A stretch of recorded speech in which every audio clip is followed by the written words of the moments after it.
안녕하십니까? 전국에 계신 시청자 여러분, 호출TV입니다. 오늘은 흥미진진한 주제로 찾아뵙게 되었습니다. 자료 화면에서 보신 것처럼 각각의 AI들이 입장하게 되면서 가장 똑똑한 AI가 누가 될지 알아볼 텐데요. 자세한 친선 경기 내용을 함께 살펴보도록 하겠습니다. 1. 사칙 연산 대결, 2. 사투리 테스트, 3. 성격 테스트, 4. 역사 테스트와 같이 진행하게 됩니다. 질문에 따라 답변이 달라지기 때문에 이 점 꼭 유의하셔서 시청하시길 바라겠습니다. 말씀드린 순간 1번 선수 시리가 입장하게 됩니다. 애플의 심장, 애플의 자랑, 애플의 비서 시크하면서도 도도한 매력을 가진 시리. 사칙 연산 대결부터 바로 들어가게 됩니다. 처음에는 보너스 문제인가요? 많이 쉬워 보이는데요. 어떻게 답변할지 기대도 되지 않은 문제라고 볼 수 있습니다. 시리 선수 자신있게 답을 외칩니다. 1번 문제 쉽게 통과하였습니다. 다음 2번 문제 갑니다. 사칙 연산 문제인 만큼 괄호가 많이 들어가게 되는데요. 사칙 연산에서는 선 순서에 따라 답이 달라질 수 있기 때문에 어느 정도 지식을 가져야 합니다. 두 번째 문제도 너무 쉬운 문제라고 볼 수 있습니다. 역시나 이번 문제도 쉽게 통과하는 시리 선수. 탄력을 받아 세 번째 문제로 넘어가게 됩니다. 3번 문제도 쉽게 풀 수 있는 문제인 것 같은데요. 시리 선수 세 번째 문제도 쉽게 통과하게 됩니다. 첫 번째 사칙 연산 테스트 대체적으로 너무 쉽게 출제된 게 아닌가요? AI를 너무 바보로 알고 있는 것 같습니다. 네 번째 문제 이번에도 쉬운 문제가 출제될지 아니면 난이도가 올라간 문제가 나올지 기대가 됩니다. 전 문제들보다 더 어려운 문제로 출시되었습니다. 그렇죠. 이 정도 돼야 문제다운 문제죠. 과연 시리 선수 어떻게 답변을 내놓을까요? 이게 뭐죠? 답변 대신 알아서 찾으라는 신호인 건가요? 이렇게 사칙 연산 테스트는 끝이 나고 두 번째 문제로 넘어가 봅니다. 두 번째 테스트는 사투리 영역 테스트입니다. 전라도 사투리를 써서 표준어로 해석해 해줄지 벌써부터 궁금합니다. 어떤 대답을 해줘야 될지 혼란이 온 것 같은 시리 선수. 다른 방식으로 접근해 보는데요. 시리 선수 완벽하지 않다는 답변을 내놓았습니다. 그렇다면 세 번째, 성격 테스트인데요. 이 질문의 답변이 가장 궁금합니다. 과연 어떻게 대답을 할까요? 이건 또 무슨 의미일까요? 돌려서 대답하는 걸까요? 마지막 테스트입니다. 과연 독도는 어디 나라 땅이라고 대답을 할까요?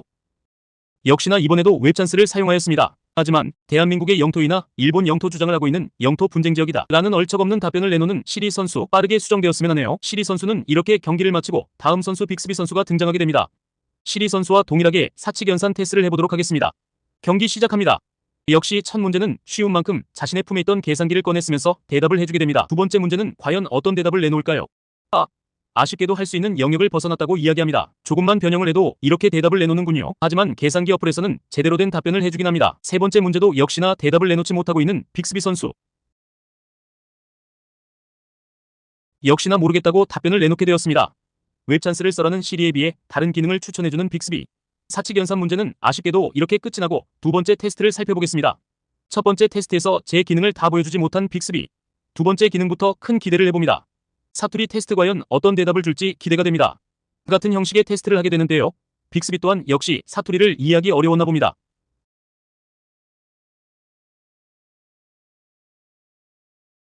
제주도 사투리는 더더욱이나 어려웠나 본데요. 세 번째 테스트도 빠르게 넘어가 봅니다. 셋 중 누가 가장 똑똑한지 물어보았는데요.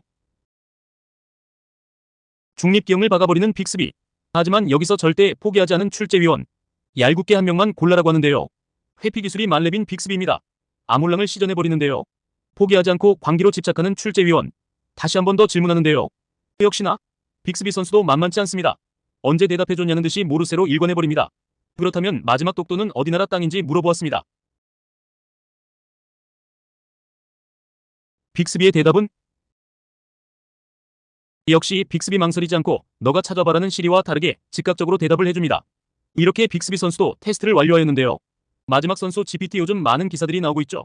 그럼 GPT 선수 입장합니다. GPT 선수 앞 전 선수들과 다른 모습을 보여줄지 궁금합니다. 첫 번째 사칙 연산 계산 문제 지금 들어갑니다. 첫 번째 문제 역시 다른 선수들과 동일하게 손쉽게 문제를 풀어나가고 있습니다. 하지만 다른 선수들에 비해 조금 계산하는데 시간이 걸리는군요. 두 번째 문제도 손쉽게 통과. 세 번째 문제 과연 GPT는 문제를 해결할 수 있을까요? 다른 선수들과 다르게 문제의 정답을 맞춘 GPT 선수입니다. 네 번째 문제도 손쉽게 통과하는 GPT 선수. 이제 사투리 영역으로 넘어가 보았습니다. 과연 GPT는 사투리를 해석할 수 있을까요? 무언가 해석을 해내지만 전라도 사투리를 경상도 사투리라고 해석하는 GPT, 아주 철판이 두껍게 맞는 것처럼 대답을 해버렸는데요. 여기서 출제위원이 지적을 했더니 바로 수긍하고 정정하는 모습을 보이게 됩니다. 이번에는 제주도 사투리로 문제를 내보았는데요. 문제가 아주 어려워서 푸는 거 힘들었다. 이라는 어이없는 답변을 내놓았습니다. 거기서 그치지 않고 자신 있다는 듯이 다른 의미도 해석해주는데요. 일단 생각나는 대로 내뱉는 것 같습니다. 반대로 제주도 사투리를 표준어로 바꿔달라는 것은 올바른 대답을 내놓았습니다. 이제 누가 똑똑한지 물어보는 테스트인데요. GPT는 과연 어떤 대답을 내놓을까요? 질문과 다른 방향으로 주구장창 설명을 내놓게 되는데요. 이에 그치지 않고 출제위원은 집착을 하면서 한 명만 골라내라고 이야기합니다. 딱 잘라서 본론만 이야기해달라고 했더니 자신있게 자기 자신이라는 GPT 선수. 자신감 넘치는 모습 보기가 아주 좋습니다. 마지막 문제도 마찬가지로 설명을 주구장창 할 것 같으니 본론만 이야기해달라는 출제위원의 질문에 어떤 대답을 내놓을지 GPT는 궁금합니다. 독도는 역시 대한민국 땅이라고 말하는 GPT. 이렇게 세 개의 AI 대결이 마무리가 되었습니다. 어디까지나 재미로 한 것이기 때문에 너무 진지하게 받아들이지 마시고 재밌게만 봐주시길 바라겠습니다. 감사합니다.